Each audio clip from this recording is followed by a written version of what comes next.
आज हम आपको बॉडी का मेजरमेंट लेना बताएंगे, जिसमें कि हम कुर्ती का वो आज हम आपको बताएंगे किस तरीके से हम नाप लेते हैं। बॉडी का नाप किस तरह से लेते हैं। जब भी हम किसी की बॉडी का मेजरमेंट लेते हैं तो हमें कुछ चीजों का ध्यान रखना पड़ता है। वो क्या क्या चीजें हैं वो हम आपको सारी आज बताएंगे। सबसे पहले जब हम कुर्ती का नाप लेते हैं तो सबसे पहला काम क्या करना होता है, हमें लंबाई नापनी होती है। लंबाई नापने के लिए हमें क्या करना है, आपका जो ये कान का पॉइंट है, ईयर वाला जो पॉइंट है, और यहां से ये जो नेक तक आ रहा है, आपने ये वाला बिल्कुल सेंटर वाला पॉइंट लेना होता है। ना इंच टेप बहुत पीछे हो और ना ही इंच टेप बहुत आगे हो। इस तरीके से हमें इंच टेप यहाँ रखना है। दूसरा, जब आप जिसका भी नाप लेंगे तो उसके पैर दोनों जुड़े हुए होने चाहिए। किसी किसी को ऐसे झुक के खड़े होने की आदत होती है, तो आप अपने कस्टमर को बोलेंगे कि आप सीधे खड़े रहें, क्योंकि अगर वो बैंड होके खड़े होते हैं तो आपकी लंबाई में 1 से 1.5 इंच का फर्क आ जाता है, यानी कि लंबाई कम हो जाती है।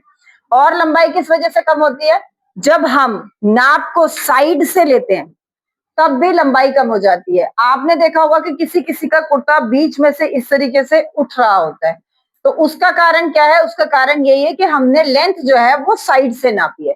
साइड से नापी है तो साइड से तो पूरा होगा, लेकिन फ्रंट से जब हम उसे नापेंगे, पहनेंगे, तो बीच में से इस तरीके से उठ जाएगा। तो हमें कैसे नापना है, बिल्कुल आपको इंच टेप इस यहाँ पर रखना है, इस लाइन के ऊपर बिल्कुल सेंटर पे, और चेस्ट के ऊपर से नापना है। एक चीज का और क्या ध्यान रखना है कि आपने पहले ही पूछ लेना है कि आपको लेंथ कितनी चाहिए, जो आपने पहन रखी है उतनी ही चाहिए, या घुटने तक चाहिए, या घुटने से ऊपर, या घुटने से नीचे। तो ये बात आपको पहले ही क्लियर करनी है, ताकि जब आप नापें तो वो जिसका नाप आप ले रहे हैं वो ना झुके, सिर्फ आप ही नापेंगे, और जब आप नाप लेंगे तब उनकी स्किन से टच करेंगे, तब उनसे पता करेंगे। तो इस तरीके से ही आप प्रॉपर नाप लेंगे तो आपकी लंबाई कभी भी कम ज्यादा नहीं होगी। तो इस तरीके से हमने लेंथ ली, और जो भी लेंथ उन्होंने पहन रखी है उसको नाप के हमने उनकी स्किन से टच किया। अब टच करने के बाद वो उसके बाद देखें कि हाँ, अब मुझे इतनी ही लंबाई चाहिए। तो ये तो हुआ लंबाई नापने का तरीका। अब हम तीरा या शोल्डर नापना बताएंगे। सबसे ज्यादा प्रॉब्लम इसी में आती है। तीरा या शोल्डर, आप एक ही चीज है, दोनों चीज। और अगर आप यहीं पे गड़बड़ करते हो नाप में, पूरा आपका कमीज का नाप गड़बड़ हो जाता है। तो आपको सबसे पहली चीज ध्यान देनी है कि आप कि ये 2 बोन्स हैं, जैसे मेरी पता चल रही है, हैवी साइज में ये बोन पता नहीं चलती। तो उसके लिए आपको क्या करना है, पहले तो हमें बोन टू बोन नापना है। इस तरीके से पकड़, आपको इस बोन से और इस बोन तक। तो जब जिनका हैवी साइज होता है उसमें आपने क्या करना होता है, आप ऐसे करके हाथ जब उठाएंगे, ऑटोमेटिकली ये वाला हिस्सा अंदर चला जाएगा। उससे आपको पता चल जाता है कि आपको इस बोन से और दूसरी बोन तक नापना है। तो नापने का तरीका क्या है, देखिए इन्होंने जो पहन रखा है वो तीरा यहाँ आ रहा है। अगर मैंने इसी के हिसाब से नापा तो जिस तरीके से इनकी ये फिटिंग पूरी खराब हो रही है, ऐसे ही आपकी भी खराब हो जाएगी। तो ये आपकी बोन है इस हड्डी से और इस हड्डी तक आपको इस तरीके से नापना है। तो जैसे इनका मेजरमेंट आया है 16 इंच। अब आपने देखा इंची टेप ना तो नेक के बहुत ऊपर होना चाहिए और ना ही नेक से बहुत नीचे होना चाहिए। तो आपका इंची टेप इस तरीके से रखा हुआ होना चाहिए। तो ये है आपका करेक्ट नापने का तरीका, जो आप शोल्डर टू शोल्डर इसी तरीके से नापेंगे। अब हम आर्म होल को नापने का बताएंगे। तो आर्म होल को हम कैसे नापेंगे, देखिए बिल्कुल इंची टेप को आपने इसी तरीके से रखना है राउंड में, और जिस बोन तक आपने तीरे का नाप लिया है उसी बोन तक आपने आर्म होल को नापना है। तो कैसे नापना है, आपने सिर्फ इंची टेप को इसी तरीके से टच कर देना है, यहीं रख देना है, और दूसरा वाला पार्ट उठा के उसके ऊपर रख देना। ये वाला तरीका होता है आपका आर्म होल को नापने का। आप किसी भी आर्म होल को नापेंगे तो उसका तरीका यही होगा। हमने 3 चीजें आपको बताई, पहला हुआ लंबाई, दूसरा तीरा या शोल्डर, और तीसरा हुआ आर्म होल। तो अब हम आपको बताएंगे चेस्ट कैसे नापते हैं। देखिए चेस्ट को नापने के 2 तरीके होते हैं। एक नॉर्मल चेस्ट है तो वो हम एक ही तरफ से नापेंगे। अगर किसी की बहुत हैवी चेस्ट है तो आपको उसको 2 जगह से नापना होता है। तो उसको हम एक अपर चेस्ट बोलते हैं और एक लोअर चेस्ट बोलते हैं। नॉर्मल चेस्ट हम कैसे नापते हैं, नॉर्मल चेस्ट को नापने का तरीका है कि इंची टेप को आपने रखना है पीछे भी, ये देखिए इस तरीके से पूरा इंची टेप आपका ऐसे ही होना चाहिए, ज्यादा ना ही नीचे जाना चाहिए ना ही ज्यादा ऊपर होना चाहिए। इंची टेप आपका बिल्कुल अपनी जगह पर होना चाहिए। और हमेशा चेस्ट जब आप नापोगे तो चेस्ट की जगह से आपने इंची टेप रखकर बिल्कुल साइड से नापना है। इस तरीके से इंची टेप को बिल्कुल साइड से नापना है। आपका इंची टेप सिर्फ पकड़ने का ही मार्जिन होना चाहिए, कोई भी फिंगर आपकी इंची टेप के अंदर नहीं होनी चाहिए। आपका सिर्फ और सिर्फ इंची टेप को ही पकड़ने का मार्जिन होना चाहिए, क्योंकि किसी ने लूज पहनना है तो वो उसका बाद का तरीका है, लेकिन फिटिंग के लिए नाप का तरीका यही है। ठीक है, तो चेस्ट आपने ऐसे नापी।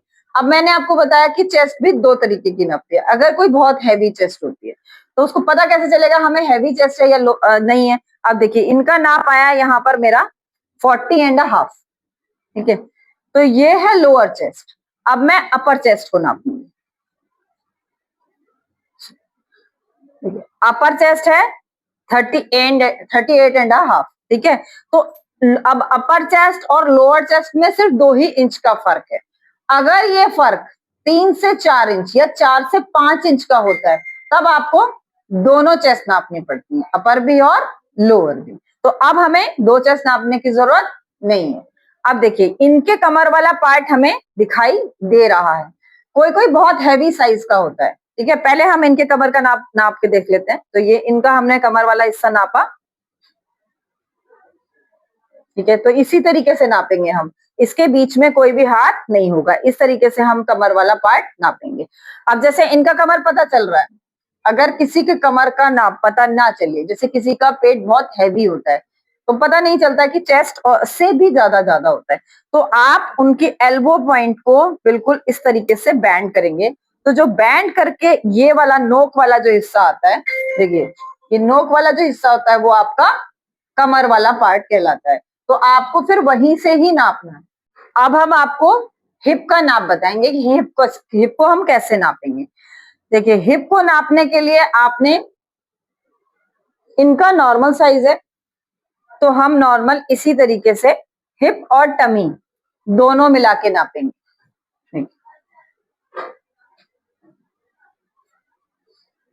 अगर किसी का टमी फैट ज्यादा है या बेली फैट ज्यादा है तो आप, या हिप फैट ज्यादा है या बेली फैट दोनों ही ज्यादा है, तो आपका इंची टेप कुछ इस तरीके से बैंड हो जाएगा, पीछे से थोड़ा सा टेपर में। और आगे अगर हिप, अगर क्या नाम, पेट का हिस्सा ज्यादा है तो आपको इस तरीके से टेढ़ा करना पड़ेगा, पीछे से थोड़ा लो और ऊपर से थोड़ा ऊपर, आगे से थोड़ा ऊपर, क्योंकि आपको दोनों चीजें कवर करनी है। तो उस टाइम पे आपको ऐसे नापना होगा। और इनका नॉर्मल मैंने आपको बताया जैसा है उसी तरीके से हमने, इस तरीके से जहां हमारा हिप का पोर्शन है वहीं पर हमारा ये पेट का और हिप के पोर्शन को हमने दोनों को नाप लिया। इस तरीके से आप अपने दामन को या फ्लेयर, घेरा, जो भी आप इसको बोलते हो, इस तरीके से हम इसका मेजरमेंट लें। सिंपल। अब हम बाजू की बात करते हैं। बाजू के लिए हमें क्या करना होता है, देखिए फिर वही बात है कि आपने ये जो इनकी सिलाई से जहां बाजू आ रही है वहां से बाजू की लंबाई नहीं लेनी है। आपने बाजू की लंबाई वहीं से लेनी है जहां से हमने तीरे का पॉइंट लिया था, इसी पॉइंट से आपने लंबाई को नापना है। अब आप जितनी भी बाजू की लंबाई नापते हैं, सपोज करिए आपने पूरी ये इनकी लेंथ पूरी यहां तक नापी, तो आपको इसके बॉटम की गोलाई का नाप भी यहीं से ही लेना पड़ेगा और जितनी भी लूजिंग चाहिए वो यहीं रखनी पड़ेगी। अगर यहाँ लूज चाहिए, फिटिंग वाला चाहिए तो फिटिंग वाला यहां से नापना पड़ेगा, लूज चाहिए तो लूज नापना पड़ेगा। ऐसे ही अगर आपने बाजू यहां तक नापी है तो आपने नाप भी यहीं तक ही लेना है। ऐसा नहीं करना है कि बाजू की लंबाई तो हमें इतनी चाहिए और हमने बॉटम का नाप यहां से लिया, तो बॉटम का नाप भी वहीं से ही लिया जाएगा। दूसरा, हमें जब यहां तक लेंथ लेनी है और फिटिंग में बाजू रखनी है, या फुल लेंथ लेनी है फिटिंग में बाजू रखनी है, तो हमें एल्बो का नाप जरूर लेना पड़ता है, क्योंकि एल्बो जब हम बैंड करते हैं तो अगर हमने एल्बो का नाप नहीं लिया है प्रॉपर तो वो वहां पे टाइट हो जाएगा। तो एल्बो का नाप कैसे लेंगे, इस तरीके से एल्बो को बैंड करेंगे। बैंड करने के बाद तब हम इसको नापेंगे, इस सीधा नहीं नापेंगे, इस तरह एल्बो को बेंड करके नापेंगे। वो हम तब हम 2 नापों पे निशान लगाएंगे। तो ये आपका बाजू नापने का तरीका हो गया। अब गले पर बात करते हैं। तो गले के लिए लंबाई भी हम कहाँ से नापेंगे? यहाँ बिल्कुल, ये आपका जो ईयर के बाद नेक की लाइन आई है, बिल्कुल नेक के पॉइंट पर। आप वहां से नहीं नापेंगे बिल्कुल भी, जो उन्होंने पहन रखा है। तो नेक के पॉइंट पर बिल्कुल आपने यही इंची टेप रखा, और जितना भी उनका डीप है फ्रंट से, तो इस तरीके से नहीं नापा जाता है। गला हमेशा ऐसे ही नापा जाता है, गला हमेशा ऐसे ही नापा जाता है। इसी तरीके से फिर हम बैक का भी नाप लेते हैं। तो बैक में अगर उनको जितना पहन रखा है उतना ही डीप चाहिए तो उतना रखेंगे, नहीं तो जितना उनको चाहिए कम ज्यादा फिर उतना ही चाहिए। ठीक है, तो ये तो हो गया हमारा कमीज नापने का तरीका। ठीक है, बोलू दोबारा, हो गया ना ये बोलू। तो ये हो गया हमारा कमीज नापने का तरीका, जो आपको आज बताया है। अगर आपको इसमें कुछ पूछना हो तो आप कमेंट में पूछ सकते हैं। हमारे चैनल को ज्यादा से ज्यादा लाइक कीजिए, शेयर कीजिए, सब्सक्राइब कीजिए।